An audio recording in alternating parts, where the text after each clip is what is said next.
On arrive gentiment au terme de cette série de 3 vidéos consacrées à ce qu'on peut faire au potager en automne. Dans ce dernier épisode, on va voir quelles sont les possibilités qui s'offrent à nous pour un bon hivernage du potager, mais aussi tous les moyens qu'on a à notre disposition pour retrouver une terre fertile et un sol prêt à accueillir des cultures dès le début du printemps prochain. Bon ben voilà, j'ai bien bossé, le plus gros du boulot a été fait. J'ai même mis un sac poubelle autour du cardon. Alors le cardon, c'est de la famille des artichauts. Ça tombe bien, j'en ai à côté. Et dans le cardon, on ne mange pas l'artichaut en lui-même. On mange, comme une blette, la carde. Et comme sur le cardon, les cardes sont très dures avec un goût assez puissant, on emploie la même technique que pour les scaroles par exemple, en leur mettant quelque chose dessus pour qu'elles jaunissent, on appelle ça même blanchir. Là c'est le même principe, on met quelque chose qui occulte la lumière, j'ai même mis du foin par-dessus, un sac poubelle donc sur les côtés, et comme ça les cardes blanchissent. Elles sont plus tendres et elles sont plus douces au goût. J'ai encore une toute dernière petite chose à faire.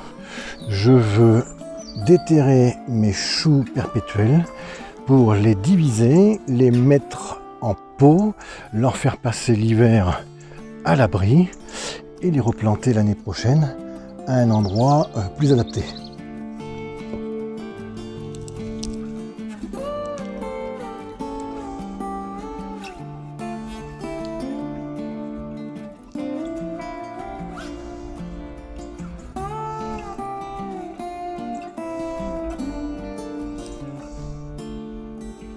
Pour le diviser, c'est assez simple.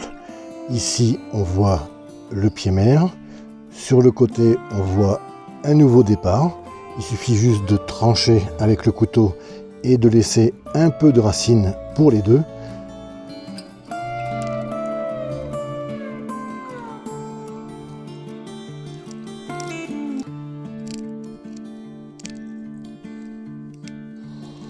Voilà.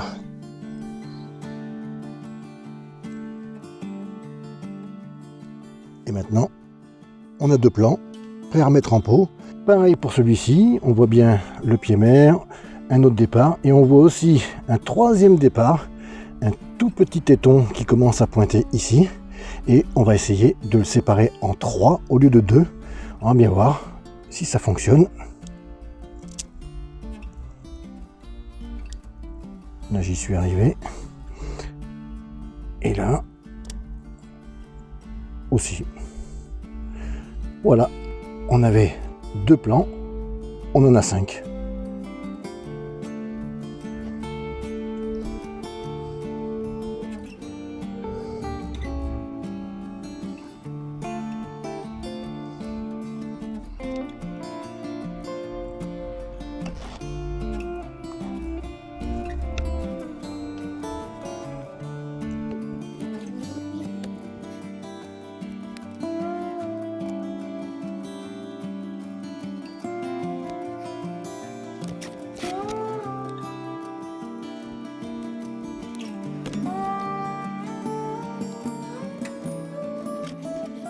En ce qui concerne les fleurs sous la structure à tomates, je vais encore laisser les œillets d'Inde quelques temps parce qu'ils sont encore pas trop mal fleuris. Je vais garder aussi encore un petit peu de temps les titonias parce qu'ils sont encore solides. Et puis je vais commencer peut-être à arracher les agératums parce qu'avec les 3-4 coups de gel qu'on a eu, ils sont un petit peu noirs et donc ils vont pas tarder à mourir. Et puis pour les semaines à venir, on continuera de consommer le peu de légumes qu'il reste au potager. Peut-être qu'à la mi-décembre, on s'attaquera aux choux de Bruxelles. Il faudra que je finisse les betteraves.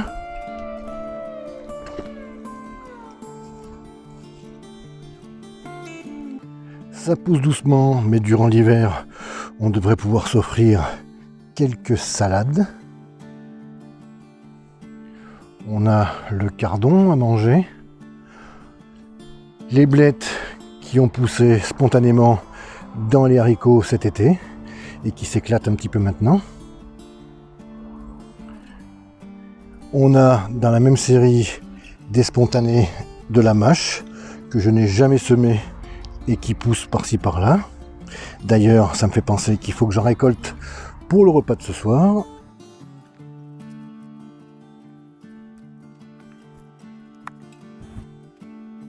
Au centre de la parcelle, on a des poireaux qui ont poussé durant tout l'été au milieu des plantations de cornichons. Je dois en récolter 3 ou 4 pour la soupe de ce soir.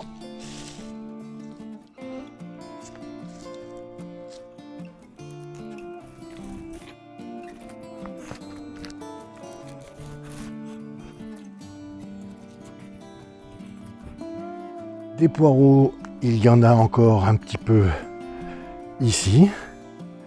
Et puis on pourra taper tout l'hiver dans ces 2 mètres carrés de carottes. Je pense même pouvoir en récolter 3 ou 4 petites qui accompagneront les poireaux dans la soupe de ce soir. Et une autre.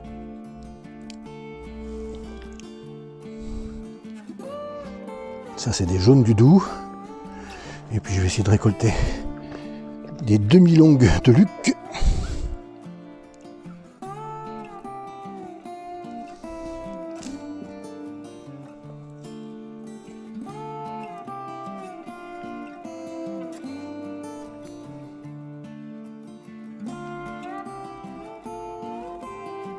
Comme je ne peux plus rien mettre au composteur vu qu'il est archi plein, sur cette petite bande de culture qui me sert à faire les pommes de terre sous foin à partir de mars, j'ai stocké tous les résidus de culture qui étaient encore verts.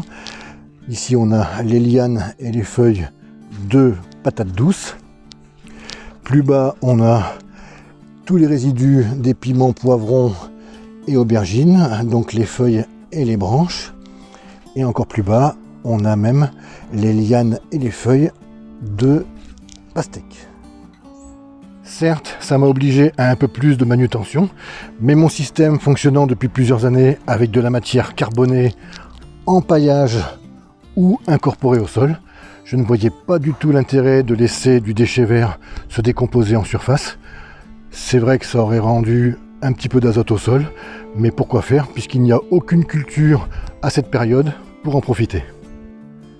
Maintenant que ces longs et durs travaux sont terminés, le potager est presque à nu, à part bien sûr les cultures en place. Et c'est à ce moment précis où il ne me reste plus que 2 choses à faire avant de clôturer définitivement la saison. M'occuper des dernières plantations avant l'hiver et protéger, nourrir et améliorer ma terre. Au point de vue des semis, des plantations et du repiquage, le mois de novembre est quand même un mois plutôt tranquille. Personnellement, dans cette première quinzaine de novembre, je vais semer des petits pois et puis des pois mange-tout. Je vais mettre aussi des fèves. Je vais mettre en terre l'ail, l'oignon et l'échalote. Et puis, je vais repiquer les petits plants d'épinards qui sont pas très évolués, ceux-là un peu mieux. Et puis, je vais aussi repiquer la mâche. Je trouve que ce ménage d'automne n'a vraiment pas fait de mal. J'y vois bien plus clair. Et j'ai tout le loisir maintenant de trouver la meilleure parcelle pour y mettre mes épinards et ma mâche. Vu le petit nombre de plants que j'ai à repiquer, je n'ai pas besoin d'une grande surface. Et donc j'ai jeté mon dévolu sur cette petite parcelle de 2 mètres carrés.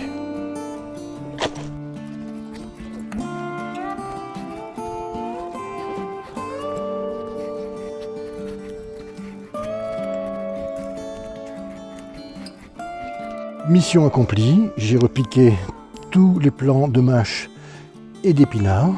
J'en ai profité pour protéger la parcelle du froid en fabriquant un tunnel avec des arceaux de maraîcher et du voile P17. Et à l'approche des gelées plus fortes, dans quelques jours, je changerai le voile P17 par du film transparent de serre. À ce moment-là de la vidéo, j'avais prévu de semer mes petits pois dans cette parcelle.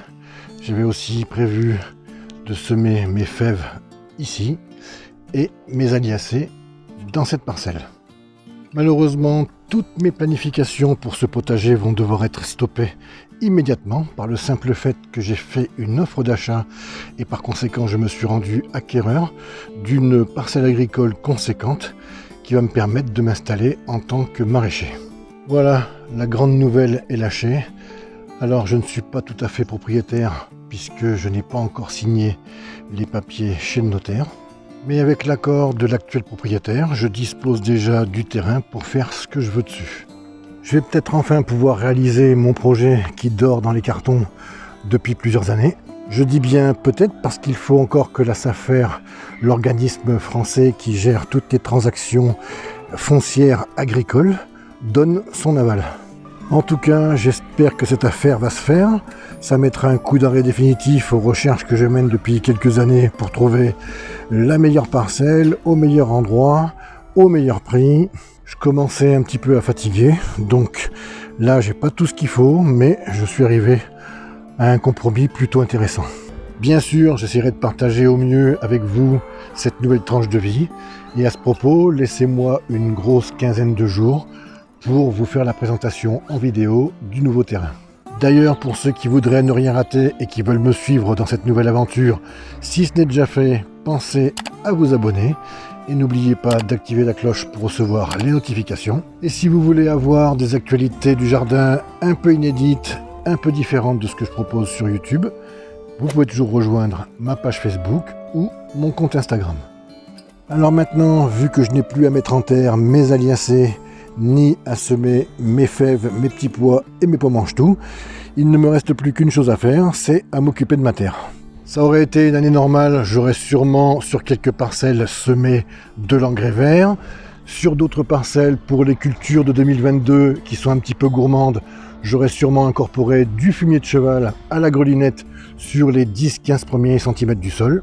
Malheureusement, rien de tout ça ne sera fait. Dans la situation actuelle, il faut que je fasse au plus vite et au mieux pour consacrer tout mon temps à la création de ma petite structure maraîchère.